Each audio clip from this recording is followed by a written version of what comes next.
Hello everyone. Tell me if my voice is clear to you.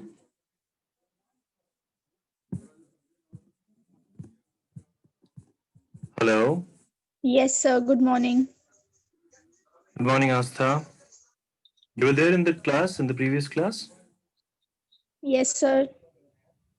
So what did I discuss in the last class? So phrasals Phrasal, and phrasal verb or phrases? phrases, sir. Okay. So you understood what is a phrase? Yes, sir. Tell me what did you understand? It- So how will you differentiate between a phrase and a sentence? So wait. Are you looking somewhere? No, sir. I'm Then thinking. I'm thinking, sir. Wait 1 minute. tell me what is a sentence is first. Any idea about a sentence? What do you think? What should a sentence should sound? Uh yeah. Yes, Astha. It's a group of words which makes a sense as a sentence. Okay. But if I ask about the structural composition of a sentence, then what will be your reply? Eh? So, uh, in which verbs, nouns, pronouns are there, that would be maybe the structure. So, do you think that nouns and pronouns are the integral structural part of a sentence? So, Yes, sir. if I don't use a noun or a pronoun, I cannot call a sentence a sentence. I cannot make a sentence. Hmm? So we can make, but in a sentence, there is always a noun, I guess. Hmm. Well, see the integral part of a sentence. So, if I say, suppose Astha, if I say sleep, full stop, what do you Yes. think? Hmm? Shall I call it a sentence, Astha?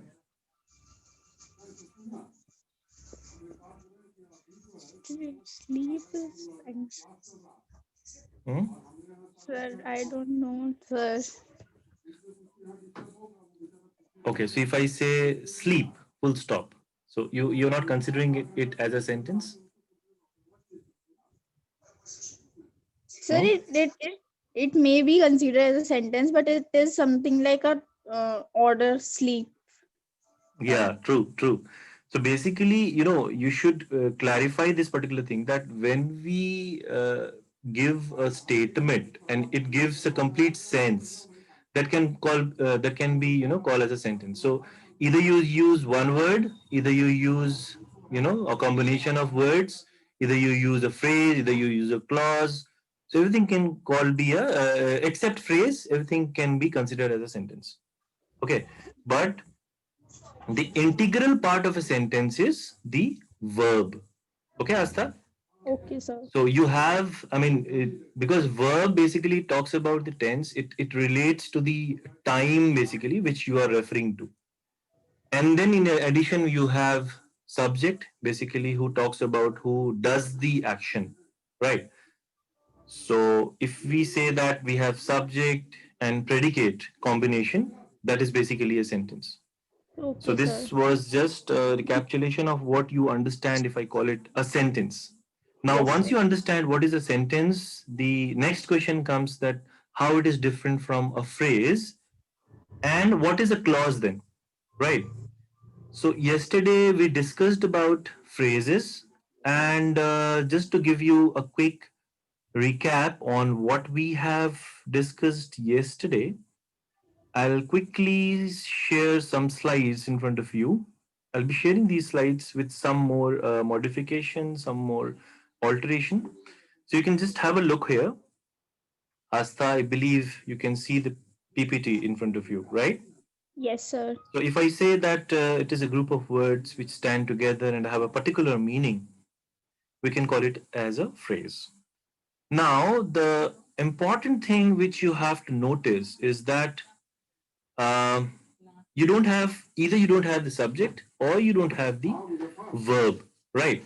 So as the example is given here that the girl in blue frock is my sister. So I gave the same example to you yesterday.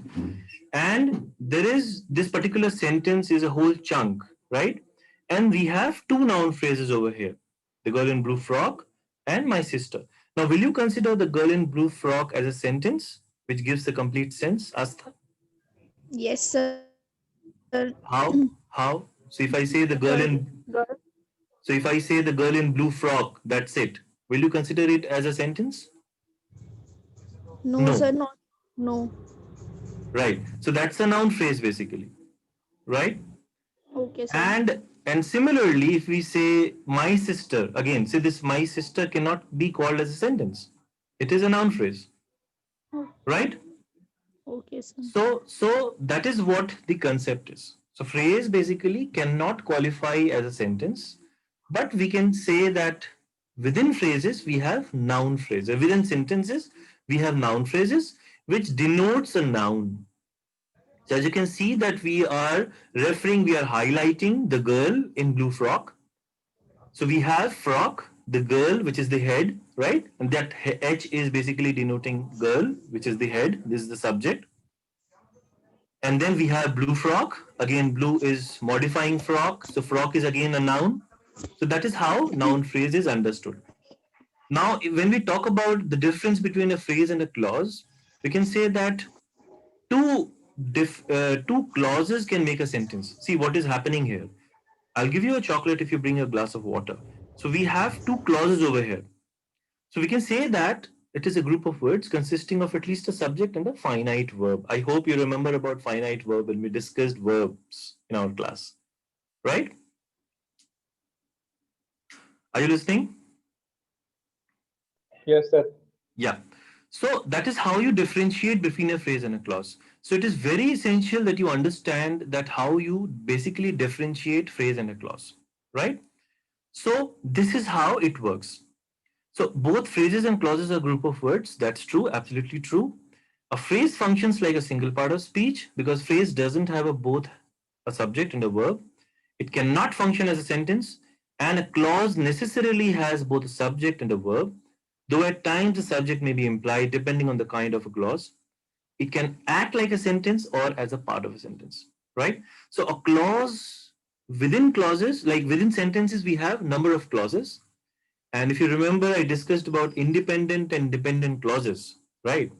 So if we have an independent clause, it doesn't require any other clause to function, right, within the sentence. But if we have a dependent clause, we require a particular clause to go with it so that we can call it a sentence. So if I say, suppose, if you bring a glass of water, this is incomplete. If you don't add, I'll give you a chocolate or whatever you give. Right. So this is the concept of phrase and clause. I believe this is clear to you. Yes, sir. Okay. Now in exam, if it comes to differentiate between a phrase and a clause, I believe you can definitely answer without any problem what exactly does it mean. Right? Hmm. Yes, sir. Okay, cool. Now let's talk about, again, giving a quick recap on what we discussed yesterday. What do you understand by a phrase? So we have a number of sentences. You can see number one, number two, number three, number four, number five. So these sentences were discussed yesterday. Just have a look. There are some nomenclatures which are mentioned within the sentences. So as you can see, if you can read the sentence, the girl in blue frock is my sister. So we have two phrases working here, and this NP is basically denoting the noun phrase since we are, highlighting the noun, right? Now, same is the case with option number two. I bought another car last week. So we have an adverbial working with that noun phrase, right? Along with that noun phrase. And this comes within a sentence, right? So we have a noun phrase, which is another car, and an adverbial that is last week. So this is basically an adjunct. extra information given after the noun phrase, right? So this is how it works basically if you talk about what a noun phrase is all about. Is it clear to you? Yes, sir. So we have an adverbial working with a noun phrase, right? Okay. Now in example number 3, you can see that this is one sentence, a complete chunk of sentence, and we have prepositional phrases working with it. So you all know what a preposition works. So preposition basically talks about the location or the position, right, which it refers to. Now there are two prepositions working within this sentence. So the first is by Monday morning, and the another one is at Mathura Junction, right? So two prepositional phrases are working in this particular sentence, and we have which is denoted here in this sentence, right? So we Yes, sir. have seen two phrases working here. First one is NP, that is noun phrase, and the another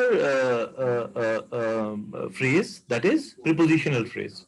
So as you can see that these phrases are integral part of a sentence, right?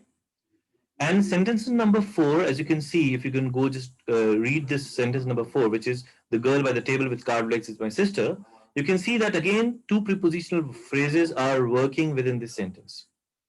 So prepositional phrases basically, can indicate the location, can indicate the position, can indicate, show the relationship, what is happening with the sentence. Now in sentence number 5, you can see that many like light green color. Now here again, this is one sentence, but within the sentence, you can identify the phrase which is working here, and that is adjectival phrase. Why adjectival phrase? Because it is denoting, it is modifying the color, that is light green, right? So light is again the modifier where the head is green. So green is being modified by light, and overall this light green is adjectival phrase which is modifying the color, right? Does it make sense to you? This is what we have discussed yesterday. Shubhanshi is around? Nidhi, Yes, sir. Shubhanshi? Yes, sir. Okay. Yeah. So this is how we have discussed yesterday. So we have classified three phrases within these sentences, right? Now the second part, what we discussed yesterday, was about the adverbial phrase, verb phrase, which we can just have a look through this PPT, right? So as you can see that the sentence number 1 talks about gives an idea about the adjectival phrase, which says he is what? He is very intelligent. Yes, Sarthak, you may put your question now. Sir गलती से Okay, okay. So you're getting it right, Sarthak? समझ में आ रहा है, Sarthak? Okay. Yes. So sentence number 1 says that we are talking about the adjectival phrase, which is basically denoting the subject, which is he, right? So this is the function of adjectives. I believe you understand. Now, within adjectival phrase, we have an adverbial phrase working, which is saying very intelligent, right? So that's the modifier, which is denoted by M, and we have head, that is intelligent. So now coming to the adverbial phrase, we are saying he ran how? He ran very fast. So we have adverbial working here. So as I said yesterday, that adverbials are the extra elements within the sentence, right? So that is how it works. Now she answered the telephone rather sleepily. So how she answered? She answered the telephone rather sleepily. So this is again adverbial phrase working with the whole sentence, within the sentence. So this is how you identify adverbial and adjectival phrase. Now in sentence number 4 and sentence number 5, you are saying that she is working, right? So again, you can see that this verb phrase, which is denoting the action which is happening here, can be identified by these two examples, sentence number 4 and sentence number 5. In both the cases, we are denoting the action within the verb phrase. Now, there can be there can be possibilities where we have the auxiliary verb working with the modal verb, or two auxiliaries verb working with the modal verb, functioning with the modal verb. So that is how you understand how phrases function, right? So till now everything is clear. So phrases are of four types, right? Uh, Noun phrase, prepositional phrase, adverbial phrase, adjectival phrase, and verb phrase. Five types, right? So this is how you identify. So I believe you can now identify easily phrases within the sentences. Tell me if there is any doubt here. No? Then I'll continue. Subhanshi, Nidhi. Yes, sir. Okay. Now talking about clauses. So yesterday we have discussed about what a clause is, how you can differentiate a clause with phrase, right? Now if you talk about clauses, let's see the example. Let's take an example and it will give you the clarity. Now sentence number one says he slept, right? So we have the subject and the predicate, right? So we can definitely call a verb as a predicative element. So I'm referring it as P, that is predicate. So we have subject and predicate. And then we have in another, other example, we have many people are painting their house white these days. So you can see what is happening in both these two sentences. In sentence number one, we have the subject and predicate combination. So working with subject and the verb, only verb. And that gives the sense, which is he slept. Well, if everybody has followed, I was having a discussion with Astha when I said Astha that Astha, if suppose if I give a word with a full stop, like sleep or eat or run, so can we qualify it as a sentence? Can we call it as a sentence with a full stop? Yes, sir. So he agreed with that. I mean, that is what she agreed with that, and that's what the understanding is. That if we get a sense, if we get a semantic interpretation, if we get an action course with a word with a full stop, we can definitely call it a sentence, right? If and um, if we have just one word, even then we can call it a sentence. But that's the semantic interpretation. But when we understand a sentence through structural interpretation, then we will see that we have a subject and a predicate, right? That is what we can see here. Now, going beyond the subject and predicate understanding, we have the other things which are also a part of predicate. So we have many people, which is working as a subject, are painting. So this is the predicate. Now, what they're painting? They are painting their house with white color, which is complement, and we have the adjunct, which is these days. So these are the unessential, I mean, non-essential part within the sentence. But we have the understanding that we have the subject and predicate combination. So within a clause, what happens that we have the subject and predicate combination, but apart from that, we can have an idea that number of clauses can occur within the sentences, right? So there can be a combination of dependent and independent clause. There can be a combination of two dependent clauses. Okay, so there can be a number of possibilities.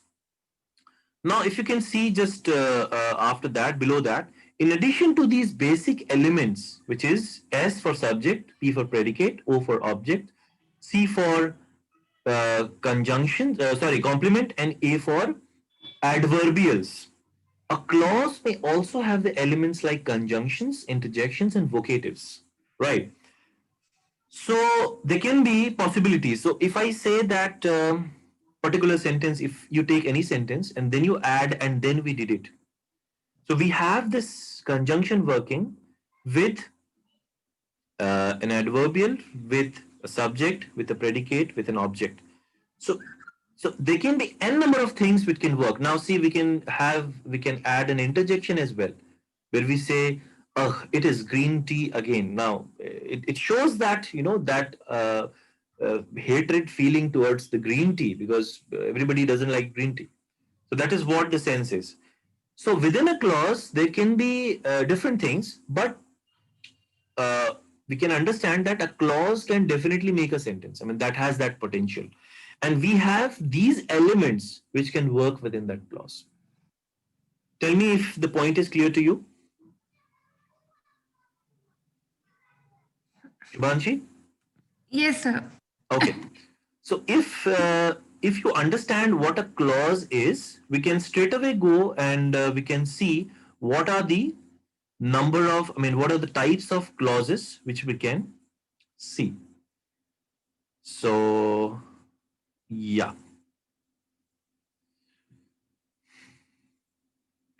So as I was saying that we have within clauses, we have two main clauses which we say the dependent and independent clause. Well, the other nomenclature is coordinate and subordinate clause.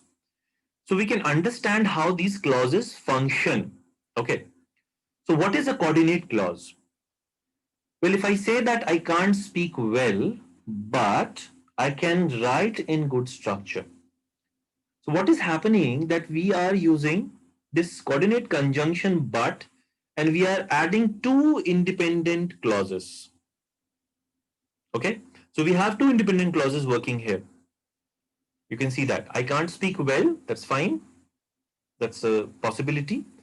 And I can write in good structure. So that is also a possibility if you use that sentence in an isolation. So these two clauses are functioning adequately, and we are adding two coordinate clauses, two independent clauses together, and we are forming it as a sentence. So we have two clauses working here.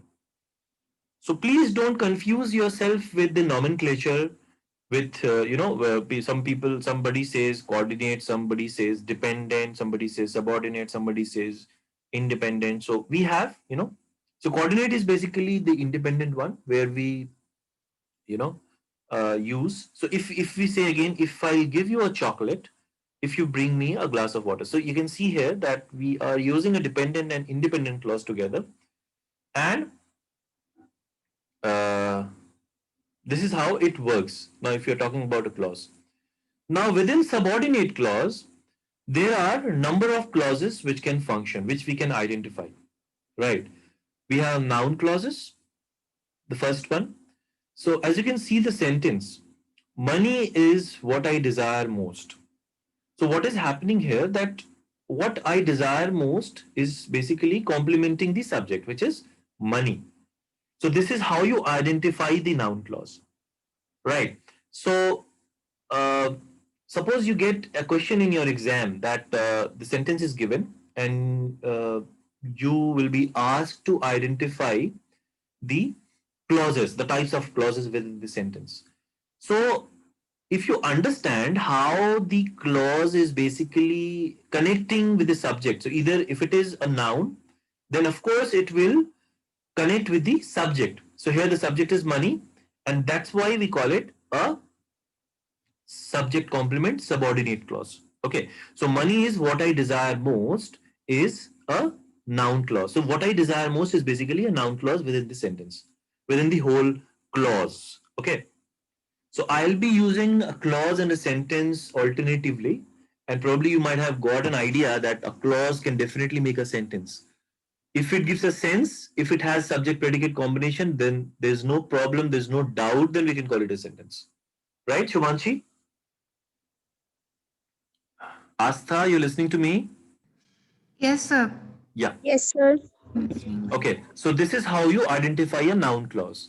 Now, when we talk about an adverb clause, what happens that the whole so Ratan Tata was positive of its market when Tata Nano was launched.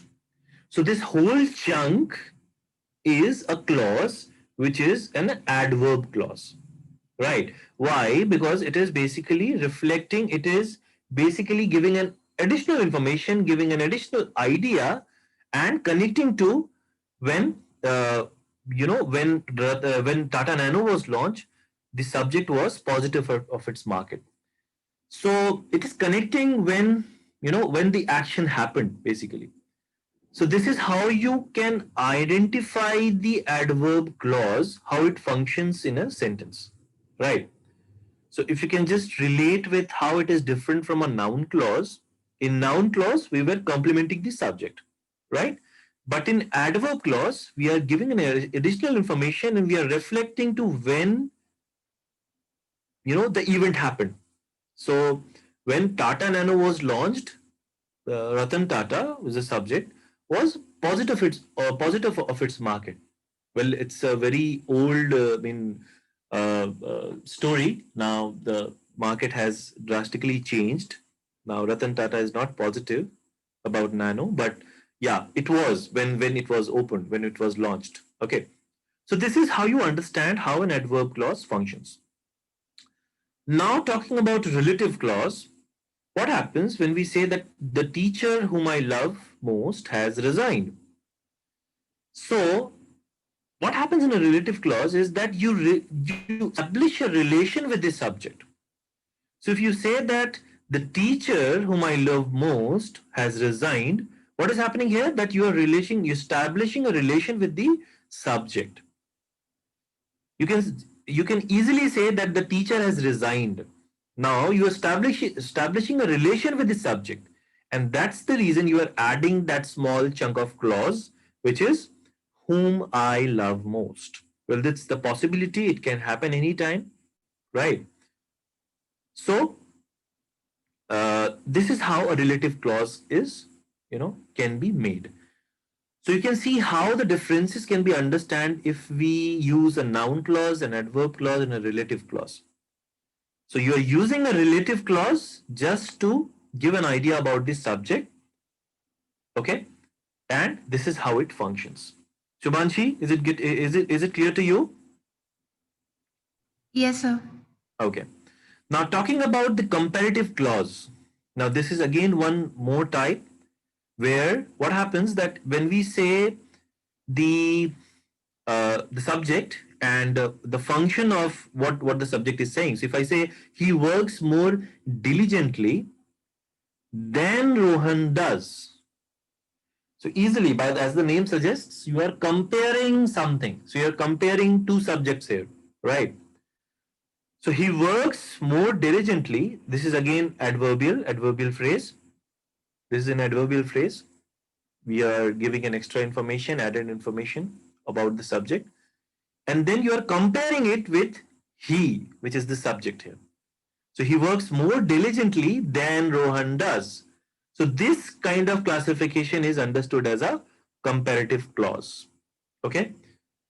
Now the last one, which is prepositional clause, PCL.